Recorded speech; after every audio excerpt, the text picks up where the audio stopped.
Hey everybody, welcome to We Run on Reruns. I'm Amanda and I'm here with my brother Eric. What's up everybody? We are here with season 8 of Friends. We're talking about episodes 19, which is the one with Joey's interview, and episode 20, the one with the baby shower today. And this is infamously, I guess at this point, one of those highlight reel episodes with Joey. So I'm sure there'll be a lot of comments to make on that. Yeah, less breakdown of the plot line, but yeah, obviously funny moments. Less about, I think, the flashbacks or highlight reels. Sorry, Eric. I know, I can't even remember where I stood on that the last time. I was arguing that I think I came to the conclusion that these are highlights, not flashbacks. I like it. We'll roll with but it. Whatever. But either way, it's less about that and more about, I think, the present moment in the show and how they're navigating all of that, because Joey, as we know, is not the best interviewer. No. But actually, Eric, I have something related to Friends. Did you hear about that celebrity that got stabbed? What? Reese Witherspoon? No, it was with a knife. Oh my God. I swear to you. What are you doing to me? What are you doing? This podcast is off the rails already. I'm like, what Friends, Reese, like Witherspoon? You can't come up with Reese with. I hate you sometimes. So Phaedra told me that joke the other day and I cracked up and I was like, wait, that's great for the podcast. Oh my God. Is it? I'm glad you make yourselves laugh. To quote Jennifer Aniston from last week's podcast, I believe, it's like, at least you make each other laugh. Oh. Oh man, I thought it was clever. It is clever. It is clever. I don't like being the butt of the joke at this. You weren't the butt no, of the I don't. Joke. This It is like about dad. your spoon. No, this is like dad jokes times a million. It's okay. It's dad joke tangential. Whoa! You just tried to come up with a real big word. Tangential's a word. It is a word. Yeah. It is. Okay. I mean, I feel like it's not fully. I guess it is a dad joke. I don't know. Oh, that is a dad joke for sure. Now that being said, it's still good, and like the fact that you were tying it into like Friends and everything was. I'm like, what are we talking about, Reese? Like, I did not hear about Reese Witherspoon being stabbed. This is crazy. Okay. All right. Like, damn. Let's move to the next thing. Okay. And talk about guys. the amazing. Oh, you know what? Let's talk about last week first. Yes. Yeah. As a reminder of where we left things off last week, we had Rachel pretending to have a work problem so Joey would talk to her again. You just want to buy my friend's baby? That's right. Such a good moment of that episode. Love that. Ross left his pink shirt at Mona's. Phoebe goes on a horrible date with a guy because she believes he is her destiny. Monica bombed her parents' anniversary dinner toast so badly. Oh, man. Rachel and Ross go along with letting people believe that they are married, and Phoebe invited Parker, Alec Baldwin, as her plus one, the most positive and enthusiastic person on the planet. Yeah. Mas puis quoi? So listen, sometimes I feel like Reddit is listening to me because it shows me things that I've already talked about. And like this week, I stumbled upon this post that somebody made that was basically about the guy that Phoebe went on the date with. And it said, what is the deal with this guy?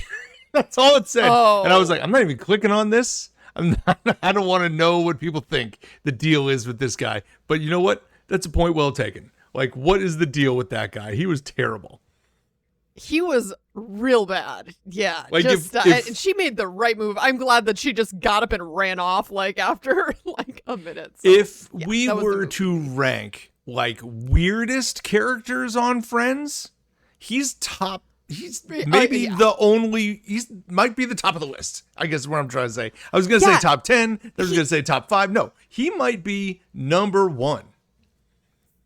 Yeah, he's worse than the guy who was literally stalking Ursula. Nah, he's worse than that guy. The other closest guy, the closest competition he's got is the guy that was offering Monica the chef job and wanted her to keep the vegetables dirty. And yeah, that guy was weird. Yeah. He had his own situation going on. Yeah, if Monica had been on a date with that guy, I would say that they were equally creepy, but because she was just like, I don't know, he was interviewing her, although that also was very creepy, but yeah, still creepy. You know what I mean? Like something about being on the date with the creepy guy just increases his creepiness, right? I don't disagree with that. I don't disagree with that. Well, let's talk about today's episode where we have this is Season 8, Episode 19, the one with Joey's interview. And as we've already mentioned, this is a highlight episode, if you will. It is one where Joey is basically being given another opportunity to interview for Soap Opera Digest, and he doesn't want to do it because the last time he interviewed for Soap Opera Digest, he talked about how he wrote his own lines and they killed him off the show. Yeah, they gave him the shaft. They did. So he's really hesitant about doing it, although his friends convince him to do it, and they do so by saying, we'll sit next to you. We'll sit at the next table and we'll promise to jump in if you're going to say something stupid. Which they do when he says something along the lines of, I can't, I'm really nervous because last time I said something I shouldn't have, and it got me fired from the show. And she says then, well, what did you say? And he's about to say it again. And they all jump up like, hey, Joey, how's it going? Like, save the day. Let's just wrap this whole storyline real quick. He does stick his foot in his mouth at the end when she comes back after leaving to say something along the lines of, what's your favorite soap opera? We always ask that to all the interviews. And he says, I don't watch soap operas. Hello, I have a life. And she's like, thank you for that. And then walks out the door, only for to her. And he's like, so close. Yeah, he knows it right away. But he calls her. And she doesn't actually include that in the article because, as Phoebe said, I think, Monica was like, you slept with her, didn't you? He's like, little bit, I did. Little bit, yeah. And that's pretty much the whole story of the interview. It's really the highlights that kind of showcase all of Joey's acting career. Yeah. Rachel has some funny moments in there because she wants to apparently be in the article herself. She wants to end up on one of the crossword puzzles. Yes, she does. But she is just like gushing, Joey has truly enriched the days of our lives. It's like Rachel. Gal pal Rachel Green. Gal pal Rachel Green, yeah. But Eric, I feel like my favorite line from all of this was when Joey is telling the interviewer that he is a mento for kids. Right. A role model. Like the mint? Don't mind if I do. Yeah. Yes. Yeah, you mean like the mint? Don't mind if I do. Wow. Yeah, that's, you always have to sprinkle in those Joey moments of just sheer head scratching stupidity, but it's fine. Now I'll toss this out there. Do you recognize the interviewer? Oh, because I know her squarely from one thing. And I know she did something after this. I don't remember what it was called, but back in the day, which was a Wednesday, I used to really like the show NCIS. And when I say back in the day, I'm talking about like the first few seasons when that show was new and it was really good. And she played a special agent by the name of Kate, who was a love interest on that show for one of the other characters. And they ran with them for like 2 seasons, I think, that group. And then she decided she wanted to leave the show. She didn't want to be typecast, and they like killed her off. And sorry, spoilers, but if you haven't seen it, that was like 25 years ago, so it's okay. Yeah, it's sorry about that. Yeah. But I always loved her on that show. Now, I think she was also in Rizzoli and Isles. That's the show she went to, where she was the lead, if you remember that. There was another, like, didn't want to be typecast on NCIS, so went and got a lead of another detective cop movie, like, or a show. So, like, whatever. But But anyway, she is it's Sasha something. Yes, Sasha Alexander. I'm looking at her now. Yeah, interesting. I totally, now that you say that, I never watched NCIS, but well, but NCIS, now that you say it, it's like, oh yeah, NCIS became Law and Order.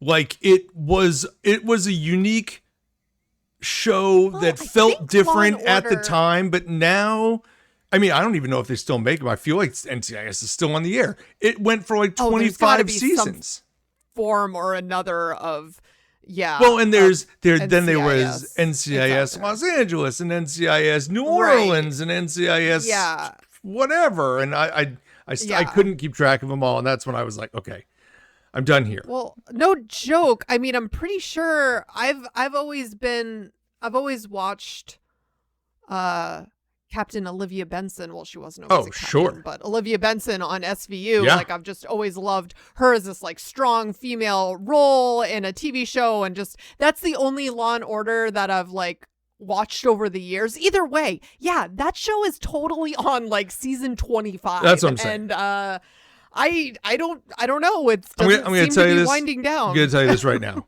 Law and Order and NCIS like Grey's Anatomy are not Grey's Anatomy 2. These are not on the list of shows that we're going to be rewatching because it would take us forever. I mean, maybe we could pick out some highlight episodes, but that's about it. Right. I know. Okay. Yeah. Let's get back to this highlight episode good spot there though. Of Joey's, right? Yeah. I'm going to say this. Now, we're going to talk about ratings and stuff at the end. This is the 3rd highlight episode. I went back through the annals of research. That's what I thought. The first one was in season 4. It was The Invitation, where it was Ross not sure whether or not he should be inviting Rachel to the wedding with Emily.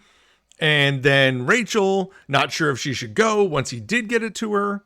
And then the next one was actually the one with Mac and Cheese, which was a like Chandler and Monica like rewind. It was season 6, I believe. Okay. I believe that was the Chandler and Monica one.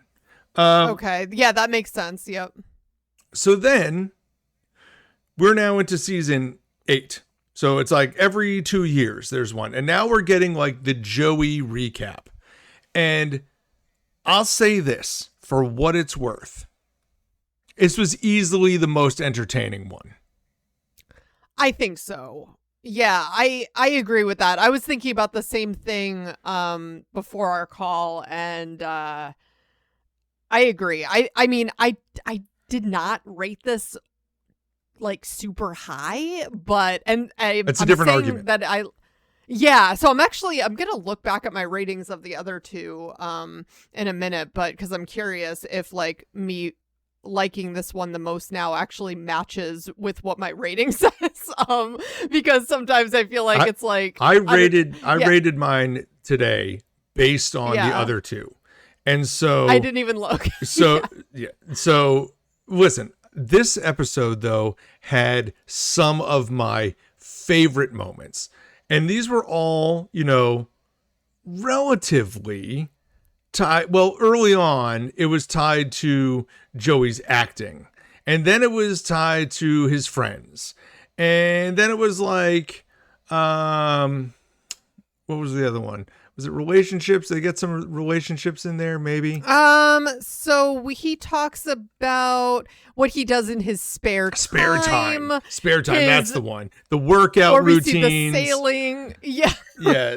Yeah. Joey holding his breath. Listen. Anytime we're gonna get a show where we can get Joey back on stage in front of Kate, saying like, "So I'm gonna get on this spaceship." And I'm going to go to Blargon 7 in search of alternative fuels. I'm sorry. Yeah. That still stands out to me as one of the funniest Joey scenes, Joey by himself scenes in the entire series. It's my favorite scene for him. Now, there are many other scenes that I like more than that are Joey with other people. But like Joey and Ross or Joey and Rachel or Joey and Chandler. But Joey on his own, like that is easily number one by a long shot. It's so funny. And I think I just like the idea that they played off the fact that this was a totally normal play. And then they flipped it on its head at the end and said, no, he's going into space from the middle of this house. Yeah. Wait, what was the first highlight episode called? First one was The Invitation. The Invitation? Yeah, season 4. Season 4, it was episode... Okay, I found it. Oh, yeah, I did not rate that highly. Okay, no. Yeah. No. It's actually the lowest rated episode in Friends by IMDb. It was a 6.9. That's how I was able to find it so quickly. Did not like that episode. And then the other one was in season 6, you said? Season 6. The one with mac and cheese. Yep. Okay. Oh, actually, then my rating does make sense. Line up. So let me ask you, did you have a favorite highlight from this? Because Blargon 7 will always be one of my favorite highlights. I mean, I figured you were going to go with that one. I liked seeing when she was asking about the spare time, watching Joey holding his breath. Joey, I like how that was what he did in his spare time too. Right. Dressing up with Ross and Chandler in their fort. When they were get in here and make us some tea. That's right. Putting on the hat. Right. Isn't this a girl's hat? Yes, it is. And then they got the free porn. So that was all of what he does in his spare time. But I feel like my favorite moment was when they're asking about his exercise and diet routine, and they had his hernia because he was damn you 15s. Yep. And playing catch with Ross and the group because I love the. I think we missed a meal. I've never done that before. Yeah. My pants are a little loose. Yeah. That's right. I do like all of them. And I found here's the funny thing about this episode that was different from the previous ones. And maybe it's because it's Joey, and on a rewatch, I'm finding I like Joey more than I thought I did. The other episodes were all like relationship based. So it was kind of like a story telling the relationship of Ross and Rachel and how we got to this point, and the relationship of Chandler and Monica and how they got to this point. And now we're watching just Joey's like highlights. Like these are some of his funniest moments going back through. And I found myself laughing at this episode way more than I thought I was going to. Yeah, that's fair. But it's like the highlight hits, the things I want to hear him say or do one more time. Like, are you kidding me? When they're talking about diet and he sits down on the step and takes the fork out of his coat to eat the cheesecake, I'm dying every time.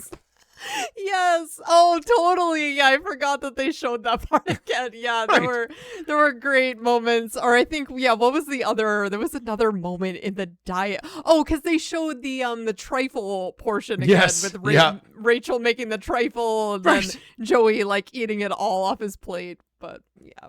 I mean, these were great things. I will say they lead the whole thing off with the first performance we saw Joey in, which is that like Freud like performance. And like that's one that could just get left in the dust. Like I don't need that. It really can. And I feel like they actually show that on multiple highlight reels. Well, if I'm not mistaken, I think that comes up a couple times, like even to the point where I'm like, was this on an actual episode? And I think it was. I'll tell. What? Oh, it wasn't? Oh, no, it absolutely was. It was on an episode. It was the same episode because then that's the episode where Chandler meets the girl in the front row who's dating like 4 other guys at the same time. Oh, that was super early on. It was very early. Okay. But I'll tell you what. On the cut, like since they have like cut these episodes weirdly for syndication, the replay of Joey's Freud performance is longer than the actual episode they aired it in. I'm very confident. I'm pretty confident of that too, because I'm like, I feel like I've seen this more in these highlight reel episodes, and I am fairly certain that it's in multiple highlight reel the whole episodes. The dance sequence where he comes to the front and like slides his foot across the floor and then like goes over and moves his hands. I'm very confident that none of that was in the first episode. I mean, it was if you saw like the DVD version, but in the syndicated like cut version, it's not. Yeah. Well, if any of you out there are watching the DVDs as you listen to this, please let us know. Is that true? We would like to get that fact checked. I guess I could just Google it, but I'm not gonna. No, out of respect for the game. That's right. Okay, you want to move on to the next one? Yeah, I don't think. Oh, the last thing I just wanted to point out was respect to Joey for ordering all of the muffins when he found out that this was on, like the bill was being given to this interviewer. Soap Opera Digest was paying for this meal. So I'll have she all pointed the out that it's for the kids. That's right, because she pointed out that most people prefer to like go to a fancy restaurant or whatever when they find out that it's being fully covered. But Joey needed his friends to be listening in as backup. So it was at Central Park. The muffins. And you know what's funny is I don't think that's all the muffins they had. I feel like they brought him one plate, one of each type of muffin. And if I was Joey, I'd be like, nah, clear it out. All the muffins. I want them all. Yeah, that's a good point. Yeah, what's up with that? That was only like 10 muffins. Come on, Gunther.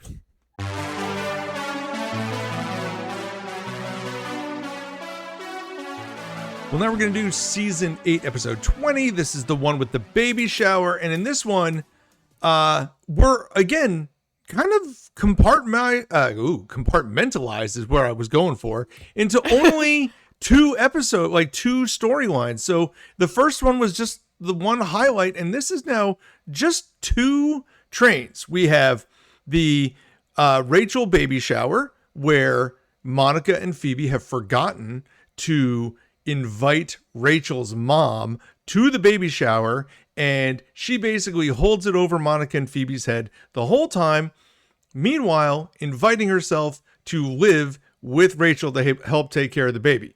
We will put a pin in that and get back to that. The other side of the story is what the guys are doing during this baby shower, and Joey is trying out to be the host of Bamboozled, and Chandler and Ross will fake be contestants so that they can help him understand the game. And so they play this fictitious game in the apartment. Amanda, I'm going to toss it to you. How do you feel about Bamboozled? Well, listen, I liked that Joey was preparing as this much for an interview. This is probably more than Joey has ever prepared for an audition, rather, not interview. But I mean, I guess an audition is just an interview for an actor. Yeah, I appreciated that he practiced like this so hard and got all the rules down, and he was like more prepared than he's ever been. And then he shows up and they're like, yeah, we're not going to do any of that anymore. It's just a question and answer game. I'm like, wow, this is probably why Joey just hasn't prepared. I don't know. Maybe this happens often with roles that you would rehearse for, but I don't know. I just found that. It sounds like that would be not unusual. However, they seem to think that his agent would have gotten him some info. And we all know that Estelle is not great with the info. So they did say that, didn't they? They did. We thought your agent would have told you. Yeah. Okay. That's fair. That's fair. So he did not just, they didn't expect him to be blindsided there, but he was. But yeah, he was about to then walk out the door and they're like, yeah, but what did they say? Women in bikinis are going to be holding up the scorecards. And he's like, let's play Bamboozled. Listen, it's a good end to his Bamboozle time. I will say I find the in-apartment stuff with Joey and Chandler and Ross to be really funny.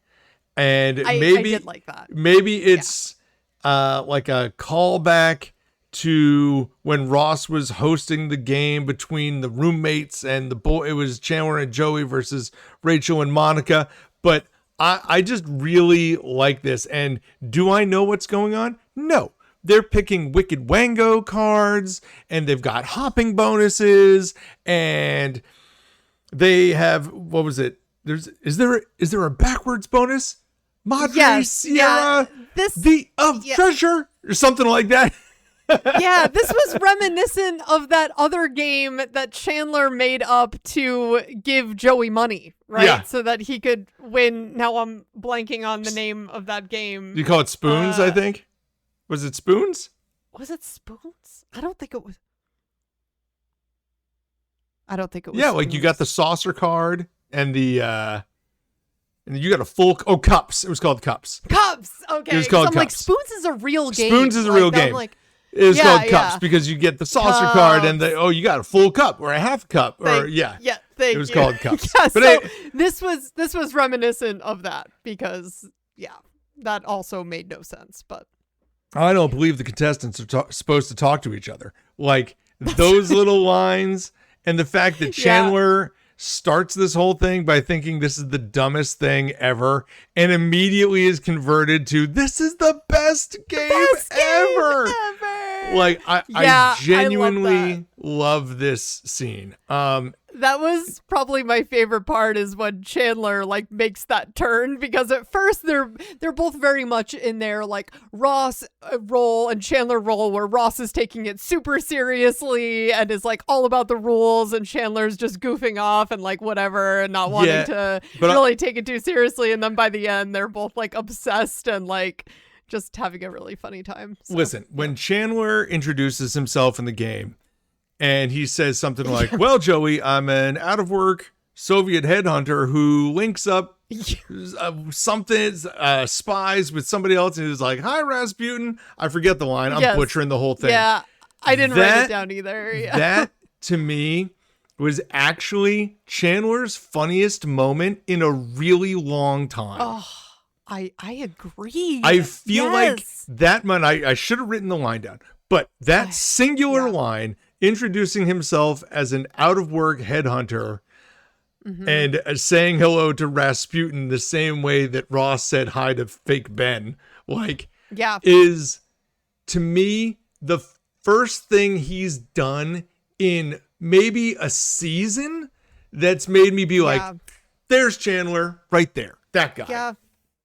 Yeah, and it's like, and this is when he's hanging out with the guys. You'd think that they could still bring that out a little bit more, even when it's not. He's not. Well, hanging out with the guys. He and Joey said they were going to make time when they were trying to like. That time. They did like the rock paper scissors to see who would have to tell the whore to leave, and they said that they would make time. That's right. That was literally the last time that we saw them being funny together. Well, no, that's not true. We had the closet moment. We've had a number of moments, but there are not nearly as many like guys just hanging out moments. And so when the baby shower was going on, this was a great time, and it was a silly thing. It doesn't mean anything in the long term because Joey doesn't get the Bamboozle role. And so there is nothing here, but it's still funny. Well, it makes me a bit sad, though. I'm going to look at our sheet really quick and see. Okay, I did actually, a few episodes back, I did pick Chandler as my favorite, but it had been like a minute before then. Like, it wasn't before a few episodes ago. It was the one with Ross's library book that I had Chandler as my favorite, which is like the middle of the beginning of season 7. I was going to say, listen, you said a few seasons back. This is a long time ago. My last time I had him was during the one with Joey's new brain and the one with the truth about London. And that was it. And I think it was a coin flip on whether or not I was going to give that to Chandler. That's the last time I had it. That was middle of season 5. I have had Chandler be my least favorite character 4 times since then. Oh, so that's what I'm saying. Like, he's just in this rut of like forgotten, and he doesn't have as many moments to shine. The early seasons Chandler was killing it. This is a very different version of himself. And we listen, everything with Matthew Perry has to be under the asterisk of that we know that he personally is going through many waves throughout this entire Friends sequence. Absolutely. And so does some of that play in? Probably. Right. Could some of that have played into maybe how much he was highlighted, how much of the episode he was in, like where he was at? Right. I don't know. I imagine it would. Yeah. Man, I know, but I mean, listen, a huge Chandler Bing fan though. It's like I'm noticing it now more since we're picking favorite characters and least favorite. Like, I wouldn't have thought before going into this that I wouldn't have picked him much more frequently. Listen, you know, because when I stand back and I look at Friends as a whole, like, I automatically, my mind is like, oh yeah, I definitely like Chandler more than Joey. Like, I just, as a whole, I've always in my mind thought that. The numbers say something different. Well, when we first started this, we started picking favorite and least favorite characters for the first episodes of season 4. That was when we changed it up a little bit. And I picked Chandler as my favorite 3 times in a row. And then a few more times not long after that. But then it kind of faded out, and Joey got a lot of love in there. It'll be very interesting where it all settles. Yeah.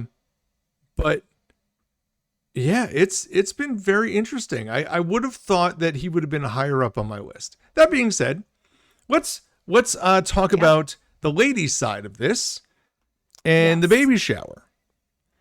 Now, what do you make of this whole thing with Monica calling and having Rachel's mom show up and then holding it over her head the whole time?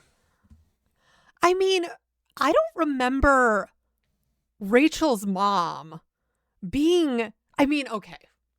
I guess I was going to say, I don't remember Rachel's mom being as horrible. Because the last time we saw her, she was like kind of going through something because she was separating from her father or hadn't even told her father that she was going to be leaving, and all this other stuff was going down. So we just saw her in a different way, I feel like. Yeah. Before, we saw her as like wanting to be one of the girls.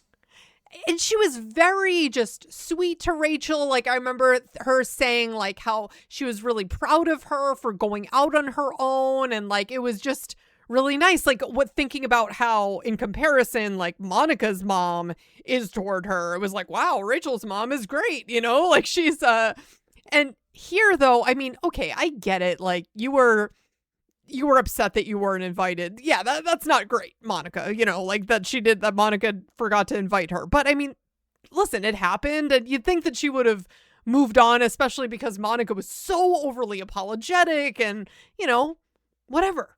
Like, move on. And she was just being really horrible. And so that kind of stuck out to me. I don't know if you were having the same thoughts on that, but it's like... So to me, the first part that you're talking about here is all the past episodes with Rachel's mom, to me, are more focused on her with Rachel. This ends up being actually more like her with Monica.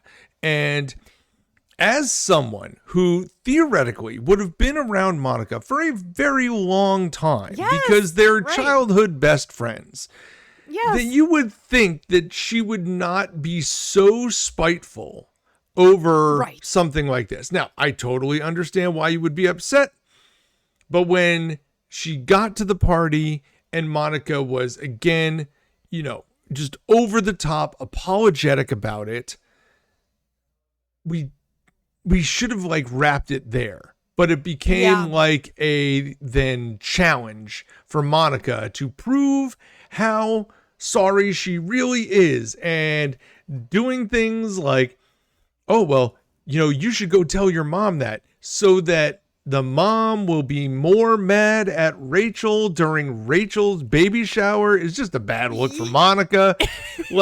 And there's just something off about all of that. They tried to use it, I think, as a device to get Monica being just Monica, And it was just, here's the thing. Awkward. I think this episode, when we talk about ratings at the end, I think this episode will have a lower rating than it should, because I think the Bamboozle is genuinely really funny.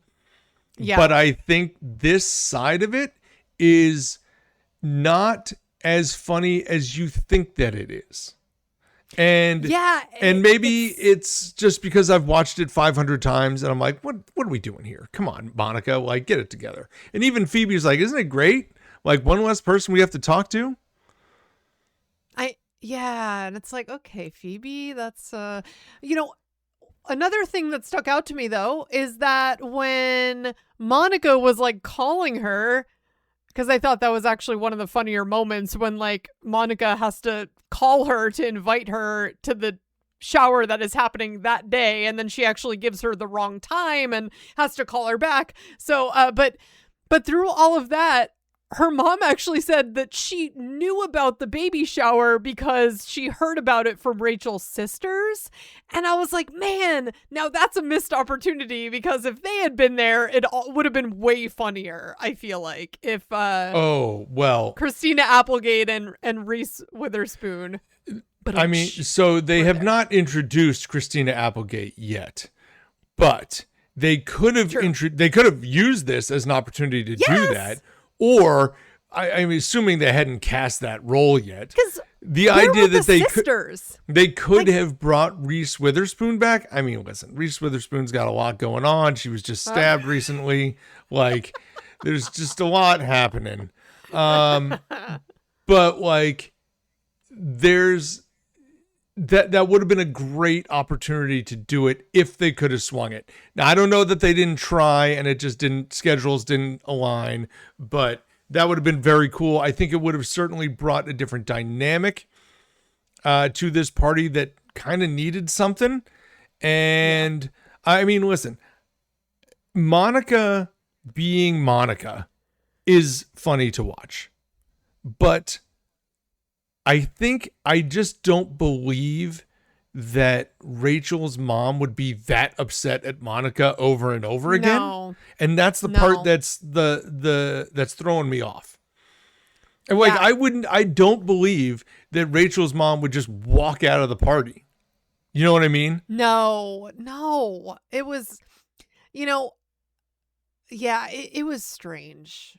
It was strange. I mean, there was the whole aspect that I think that they wanted to maybe work into the storyline where it's Rachel is not really prepared. Like she hasn't really thought all of this out, right? And that is very Rachel. Like she's just kind of flying by the seat of her pants a little bit. But you know, I like that after Ross finds out, because really one of the funnier moments of this whole storyline, I think, to me, is when Rachel is telling Ross that, like, hey, my mom has, like, offered to live with us for the first, like, 8 weeks of the pregnancy. Woohoo! And he's like, what? And he's like, oh my God, we can't do this. Like, you know, your mom is your mom is great, but like, I can't imagine living with her for 8 weeks. And just as he's saying that, she comes out of the bathroom and he's like, hey, roomie. Yeah. Yeah. Listen, Ross, he does not have a lot of time in this storyline, but he makes every moment count. The hey roomie line is one of my favorite things that happens in this episode. Same. And then Ross also, for all the times that he gets to be the guy that's the butt of the joke, gets to be the one that goes up to Rachel's mom, is like, listen, yeah, she doesn't know what she's doing. She's stupid, but I know what I'm doing. Okay, he doesn't say that. No, but apparently she doesn't know what a diaper genie is. She doesn't know that babies go to the bathroom a lot. Like she was going to leave it on a table. Come on. Yeah, she doesn't know not to leave a baby alone. That part was scary. Okay. Like, come on, Rachel. Come on, Rachel. But like Ross does know all this, and I do like that they wrapped it into, like, he's like, listen, I have done this. You know, when my ex-wife, you know, Carol was out of town and I had been all by myself for a whole week over and over again. Like I took care of them all by myself. Like I can do this and I want to do this. And that's when she doubles down on that's right. You do have another baby, or you do have a son with another woman. Have you no control, Ross? I know. He's like, that's another question for another day. Yes. And then when she agrees, like, okay, I guess I don't need to move in. And he's like, yes. I feel like going to be so missed. Yeah. But I feel like Ross sold her on that so fast. You know, like for someone who was adamant that I'm going to move in now for 8 weeks to now be like, oh, you're right. You don't need me at all. There's something about Mrs. Green that is throwing me off for this whole episode. Yeah. Can't put my finger on it.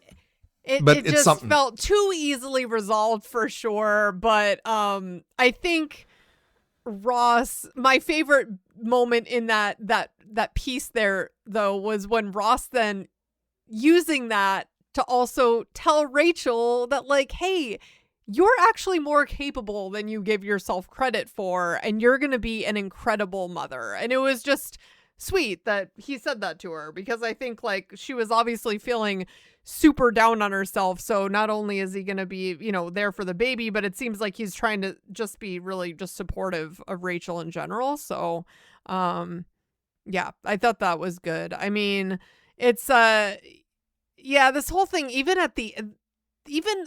right to the very end of this episode, though, with Rachel's mom, it's like Monica finally stood up to her, which was also just weird. I'm like, okay, Monica, just leave it alone. Like, you don't need to be like them throwing it in her face, because this is your best friend's mom. Like, you probably don't want to be like yelling at her, because she was like telling her that she was spiteful and calling her an old lady, and I don't know, old lady, just a lot. Young lady, old lady. Oh God! I mean, and she ended up running after her to apologize for that, then, and like fell down the stairs. I'm like, oh my God, this is a lot. You know what's interesting about that moment too is this is one of those moments where Monica okay, I'm not one to criticize. Well, I'm not big on criticizing, like, you know, the practical effects or whatever. Monica literally dives onto a crash pad, right? This is very obvious. And it's so obvious that you can see the corner of the crash pad in the shot. Like, it's right there. And they freeze the end of the episode on it. Like, oh my God. I'm like, what are we doing here? Wow. Like, she obviously, it's like, the way that it must be is like it's like falling into a ball pit, so it's clearly going down, but like they've got like, mats and stuff there and you can see it. It's just, there's like, it's right there because the angle doesn't come out. Like they should have cut the floor differently to hide it better. I don't know. But it's just one of those things. So anyway, listen, this episode was certainly enjoyable from the boys' side of things. And I think the wildness and funness of Bamboozle helped space some of the weirdness that was going on at the baby shower. And so the two worked well enough together. But boy, the baby shower on its own is an interesting situation. I did like that Phoebe announced that she ordered a stripper for the baby shower. It's true. Never saw it. like what? Yeah, must have canceled them. I had a moment, Eric, where I was like, "Oh my God, is this with Danny DeVito?" No. No, that's late. That's late. Yeah. But I mean, okay. Also with Phoebe though, I did make a couple notes here where I did appreciate that up until the end where she gave Monica to me some really bad advice. I did like that she told Monica in the beginning, like, listen, you just have to like be okay with Rachel's mom not liking you. And it's like, yeah, just let it go, which is something that Monica is just not capable of at all. But it's like she had that approach with her and then also suggested to Rachel a little bit later on that, like, just tell your mom you don't want her to live with you. It's that simple. Just tell her. And she's just giving this like very direct advice to both of them. And neither of them can like handle either of those approaches. And it's like, yeah, if you would just do that, then like there would be none of this tension at all. It would be a lot easier if you just were straightforward. Yeah. But nevertheless, that doesn't make for good comedy though, I guess. I guess not. No, it doesn't. But Eric, we did come full circle though to another moment with Bamboozled at the end, which I liked, where Ross is playing Bamboozled Baby Edition with Rachel, and he's asking her all these questions, and she ends up like not answering one of them right, and he's like, "Oh, I'm sorry, you've been bamboozled. You're gonna be a terrible mother. I've lost sight of why we're doing this." Yeah. Listen, that was a great closing note. Like to take the idea that Rachel doesn't really know what she's doing. Ross is going to like quiz her on how to get better and he's going to use Bamboozle to do it. Awesome. Really like that. I would have loved to have seen them bring Bamboozle up over and over again throughout. One thing that I noticed is one of the things that they had to do in Bamboozle was they had to pick a Google card, which I think they could say because Google didn't exist yet. I mean, it probably existed, but wasn't a thing, right? Like, it wasn't a whole thing. It must have existed at this point. Like, when did the origin of Google, when was Google created? Okay, that's answering for me. 1998. So, yeah. Well, but here's the thing. 1998, there was no like Google was created, right? Yeah. All through these early 2000s, nobody like Google search engine didn't necessarily exist. I don't know that Google was the thing you could do. Like people used Yahoo. It wasn't until later that Google like became part of the search engine, megastar situation. That now it's just something that people say, like you just Google it, like it just. Well, now Google is such a monster company, like they have, tentacles in literally everything. So it's not it wasn't just a search engine. Right, like they didn't own the word, right? Like this was. Well, the company is called Alphabet, so there is no like, there is no like if you wanted to buy stock, you can't buy stock in Google. You have to buy it in Alphabet. Okay. I'll get right on that. There you go. Tips. Might be late to the game there.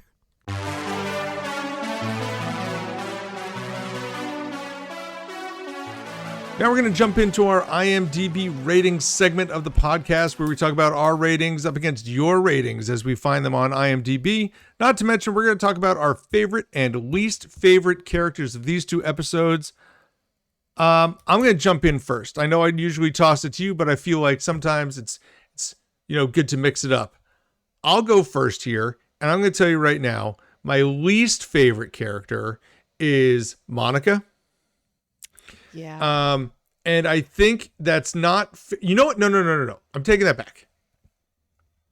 I'm taking it back because, it's Monica, but only because it's the interactions with Mrs. Green. And so right. I don't typically go to a non-Big Six character, but I'm going to. Mrs. Green is my least favorite character on this. And again, I just don't think that her character would be this way from what I know about her coming into this. Monica would have been, but she genuinely was funny. It's just that the circumstance was so bizarre. It was, this one was weird for me. So I'll leave that alone. And then I'll go favorite character. This could have been a number of people.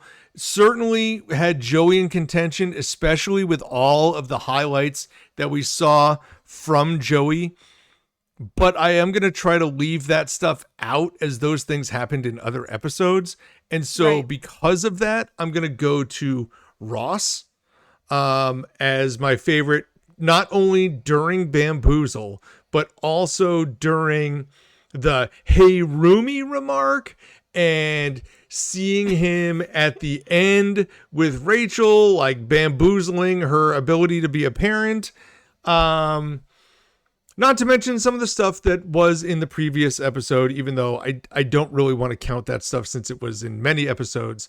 I'm going to stick with Ross as my favorite and Mrs. Green as my least favorite. Amanda, how about you? So I went with Rachel as my least.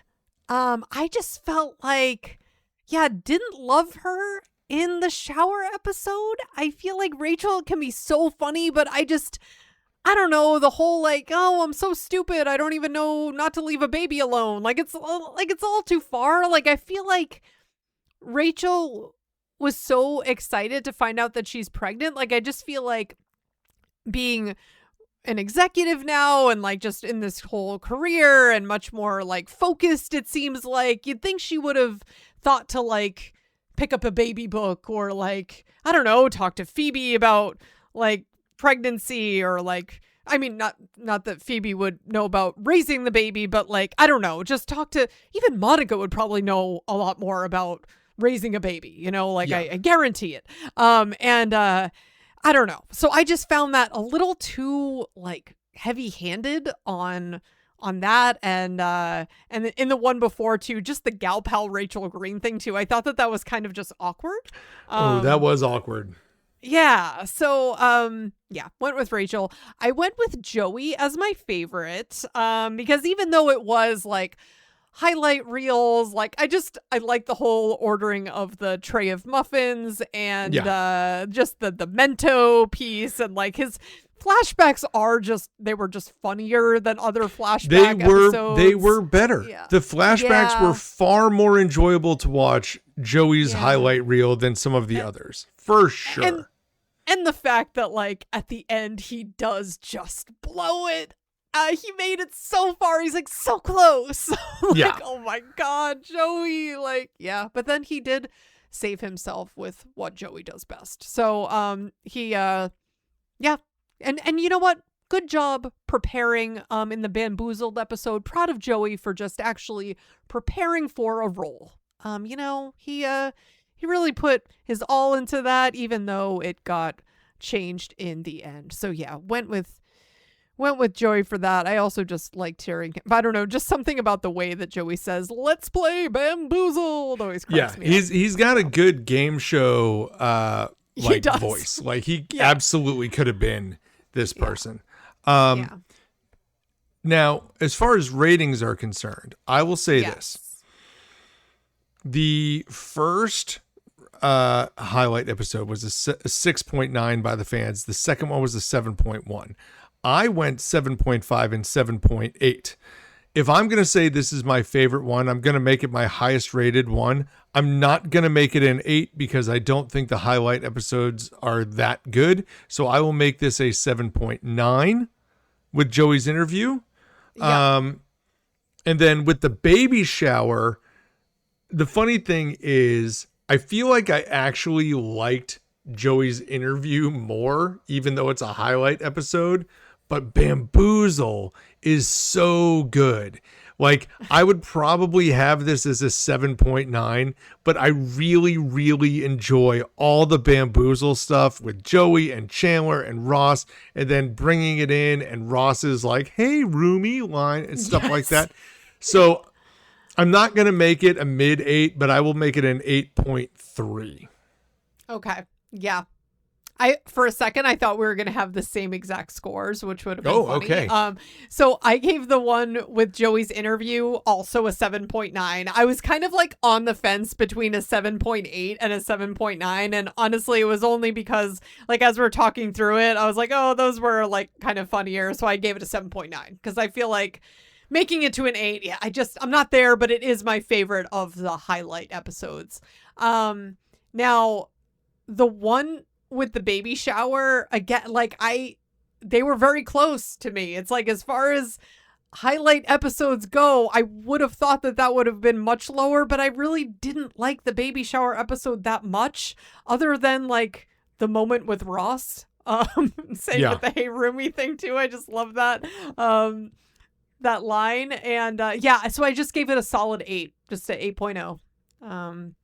So just a hair above the other one, but yeah, neither of these were like ones that I like think to rewatch, over and over again at all. But I don't hate it, but it's just not, these aren't really my favorites. Yeah. I could watch the Bamboozle scene over and over again forever. That's the list. But anyway, so we have the one with the baby shower. That was the highest rated one by the fans on IMDb. I gave it an 8.3. Amanda gives it an 8. The fans on IMDb have given it an 8.1. Okay.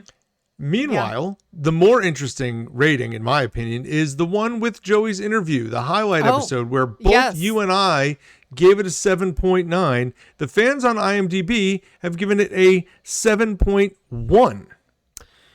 So yeah, I get that. It is the second lowest Friends episode to date. Yeah. And I don't think that's true. I think it's better than some of the others.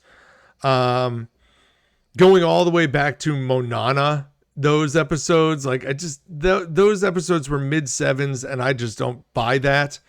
But 7.1. Yeah, it's just because it's not new. It's not new information. That's the thing.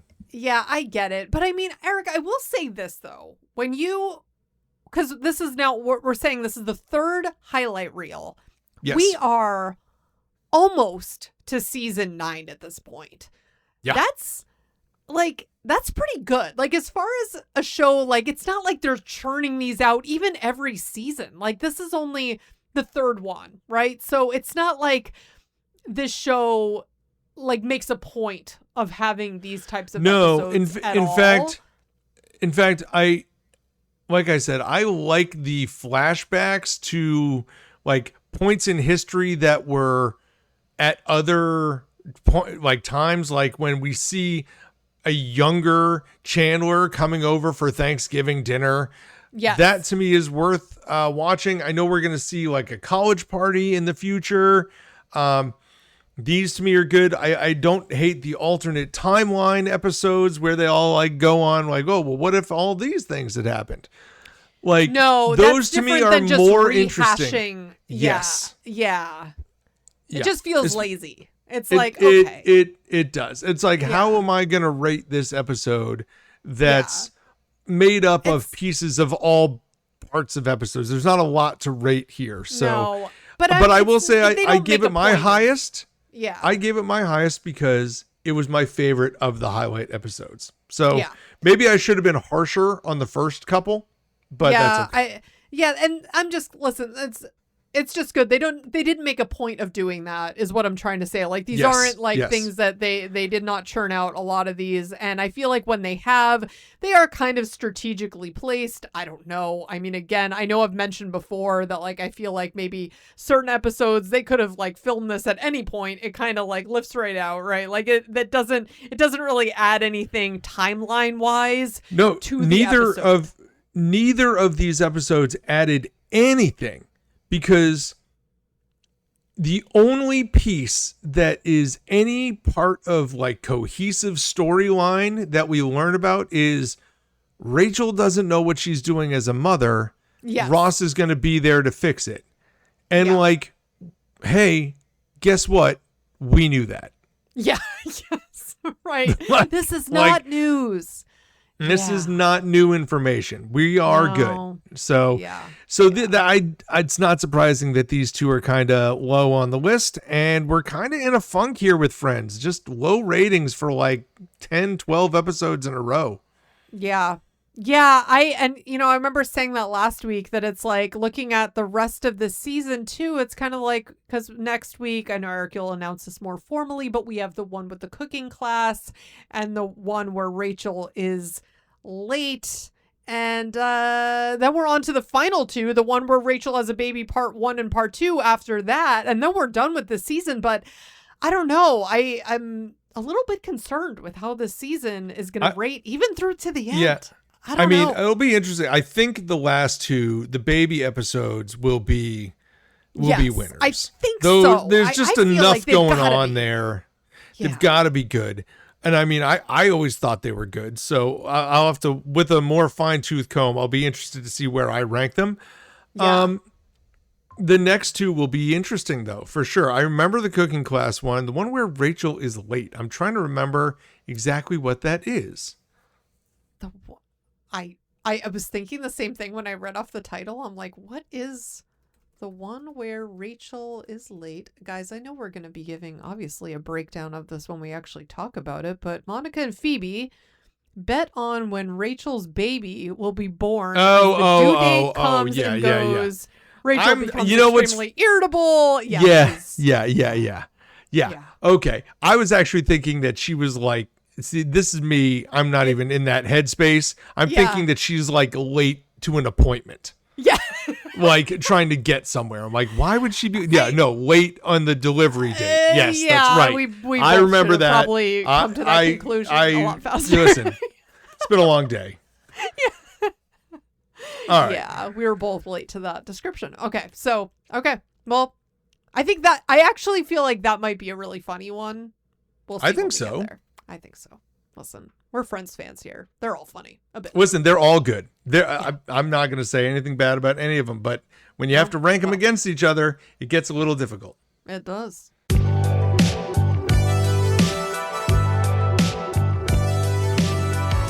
Thank you so much for listening to the We Run on Reruns podcast. Please check out our socials, subscribe to us on YouTube and Instagram, and of course, leave us a rating here on Spotify. Leave us a rating on Apple Podcasts or whatever podcast player you like to listen to.